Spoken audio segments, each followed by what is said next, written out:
in the 22C, looking to sweep the weekend. And I made a bold prediction when we were at Chewy's on Thursday. Nobody's going to sweep. You did say that. I don't know. I'm kind of second guessing that one because Michael Johnson had a car that was it was a car possessed last night. He was dominant. He was the class of the field without question.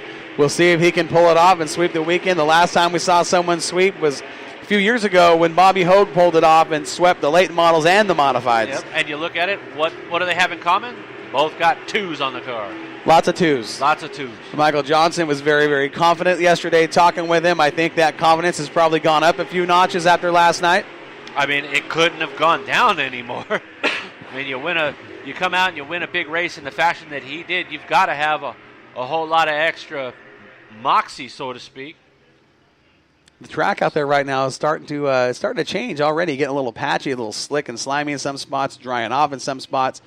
It's going to be an interesting track for qualifying. And we're going to qualify two divisions tonight. We will qualify the Pro Stocks and the late models on the clocks. We'll see what these guys can do. And again, 12.449 is the track record. We will not get anywhere near that tonight. Track prep last night began immediately after the final interview. The mic was shut off. The track prep team rolled on, and they tore this place up and started farming and went to work with waters and graders and sheep's foot. And I mean, they were on top of things. Yeah, they went little deeper than usual last night to try to make this track very racy tonight. And I think they've definitely succeeded. It's going to be a racy track. It's going to be very interesting to see where the raciness comes into play. Is it going to be on the high side again, or is it going to be like a couple years ago where everybody was just hugging the gutter and rolling around and basically just pedal footing it all the way around? I hope that doesn't happen. I hope both of them happen. I want to see multiple grooves. I want to see high side, low side, everything. And I think we will, because these guys did a phenomenal job. They've been out here. We got out here about 10 o'clock this morning, and they were already dumping water on it, packing the track, really doing a good job, making sure that they're going to get a good racing surface tonight. And, the Schweitzer family, they're good at their craft and good at what they do. We'll see what they've created for the teams on the track today. Yeah, they were looking at soil samples last night, getting an idea of what they had going on and what necessary changes they needed to do. So right now we've got the sport mods on the track.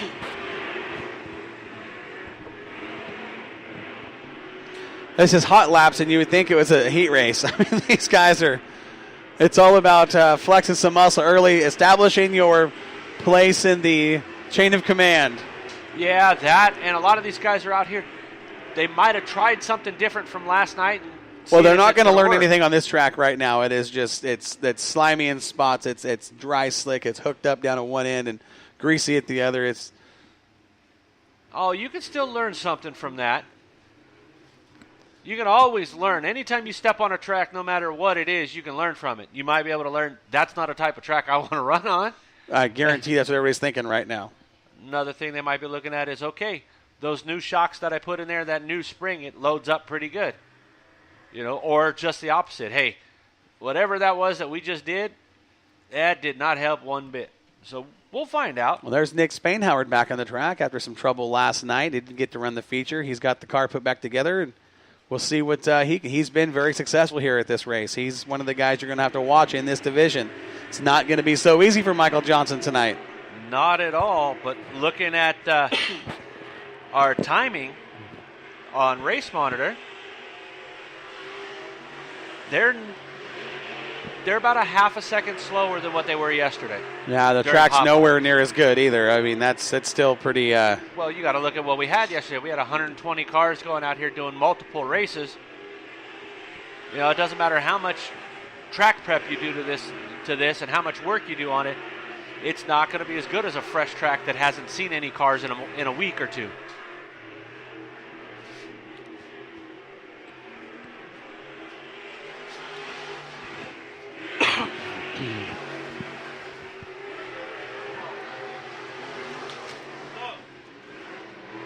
Well, as as I was saying, things changed.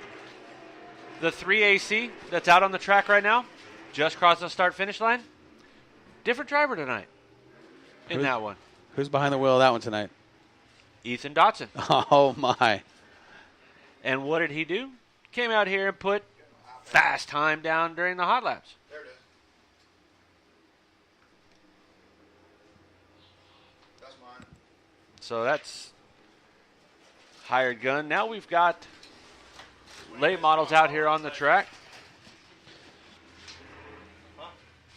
Which one you guys threw my bottle outside? That's big bottles. I think that was me.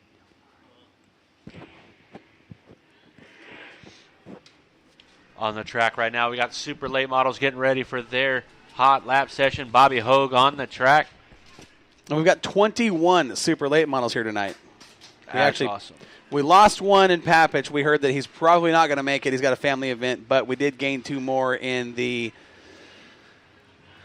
11X of Drake, and the other newcomer was. I'll tell you when I see him. Well, I think we're going to have more than that because Nick Bartels is back in his is in the Ron 27. Bartels was the other one. That's right. There's He'll the be two. in the 12, or might be in the 77. Well, Tony Toast is all kinds of hooked up right now in that 91T. Bobby Hogue rolls onto the track and traffic that was coming hot and heavy at him. Now he's rolling on the track, literally not driving hard. So wondering if those changes that he made that you guys were talking about. I'll guarantee you he's testing something and watching something. In the conversation, he was very candid. Yeah. You know, there was nobody around. He kind of opened up and talked about what they found in the car, and it was he was a little frustrated with what it was. I can imagine. But they've got it figured out. They did a lot of work, a lot of testing on that car last night and this morning. He said they've got the problem figured out, and I think that's kind of what we were watching as he rolled around here real slow. I'll guarantee he's looking at one particular thing, and I think they probably got that. He didn't even do it. He did maybe 3/4 of a lap and just kind of rolled off to go get in line for hot laps. Yeah, it looked like he just kind of rolled the high side just a little bit, put a little throttle to it to see if whatever it was, the nuts and bolts were still tight on it, and he's good to go. There's one of our newcomers. He was not here with us on night number 1, the 11X of Steve Drake, your current track record holder here at Bakersfield Speedway. 2014 Budweiser Nationals is when he set that track record, night number 1, with a 12.449. Still running the Wolfpack this year. Wolfpack rocket chassis with a ton of camber up on the right front. Oh, yeah, everybody looks at his car and goes, something's broke, because the tire almost looks like it's, a nightstand almost as much as it sits over in the camper. Last night's feature winner, the Chet 5L. Reeves out in the 9XXX late model tonight as well, which is awesome. Wasn't out here in the late model last night. Cody Laney, one of the guys you must keep your eyes on. He was wicked fast. There's the 111 out of Portland, Oregon. Joey Tanner had a top 5 finish last night. I believe he was 4th with the crate motor. Jimmy Whistler, the 28. We've got 3 Oregon drivers on the track with a bunch of the top talent here in California.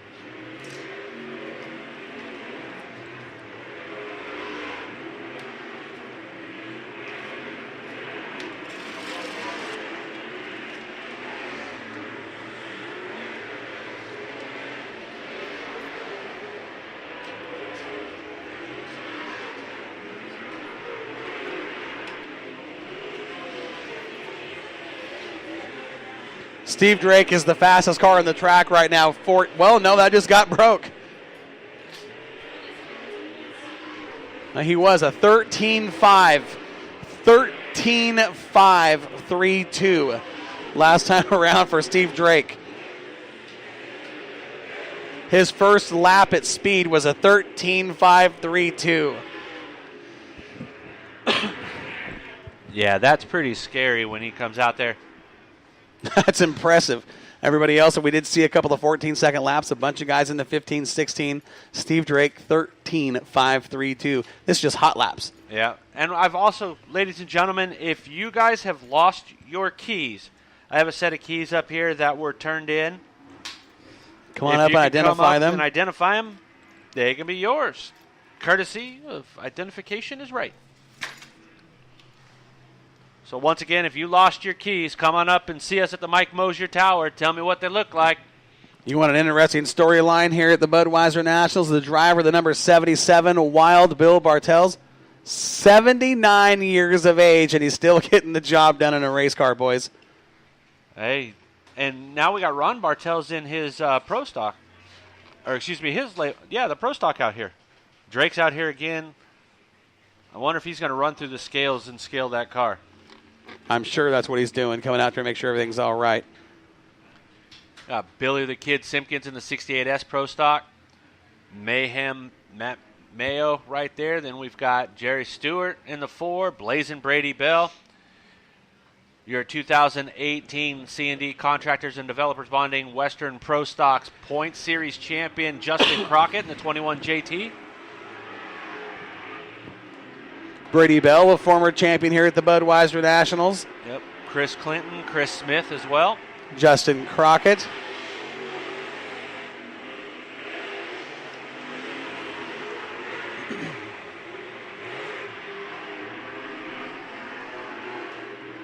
The 11 of Donald Riley. Car that I haven't seen out here at all this year. And Riley comes out, puts down a decent lap for his first lap out there.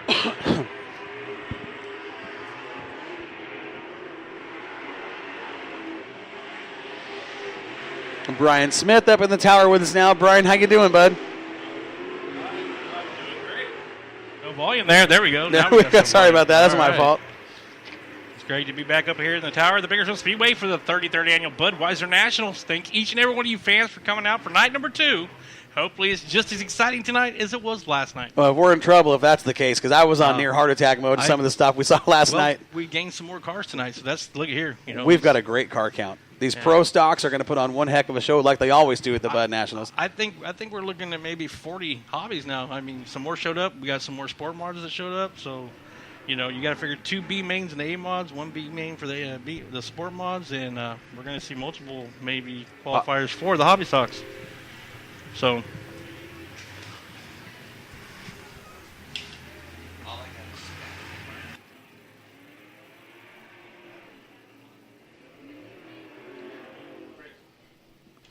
All right, on the track right now, the 11X of Timmy Randolph, as well as the M11 of Clay Daly.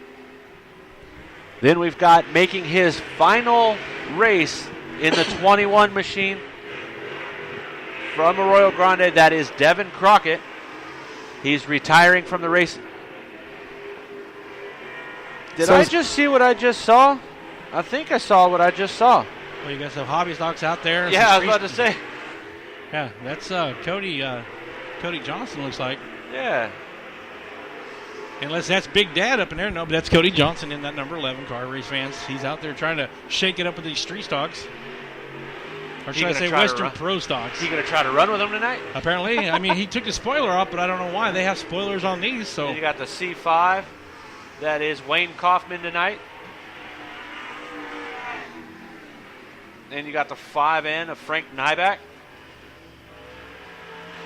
Steve Drake now down on the inside with his late model, just rolling off the scale. Spent quite a bit of time up there on that scale looking at things, guys. Yeah, Nyback having some transponder issues. It didn't register at all. So hopefully he gets that figured out before they get into qualifying, because if they don't, you don't get a time, my friend. Yeah, Steve Drake, very meticulous about his setups and everything. Definitely going over there, making sure that the car, if he's going on the scales, if it's weighing right, if something's off. Because he likes to back up everything he says. And when he says that he could have brought his car out last night and set the track record by 0.2, I have a tendency to believe that. I'm not going to disagree with him, because he knows this place very well. He is one of the most decorated drivers in California's late model history. He's got over 200 feature wins. He's got 21 championships to his credit. He is no slouch, and he knows his way around these dirt tracks. Yeah, he's definitely one of those ones that if he shows up to the track and he tells you he's going to do something, Steve Drake's going to do it. Yeah, he's, by pardon my language, but hell or high water, he's going to try. Yep. So we're not too far away from qualifying, right, gentlemen?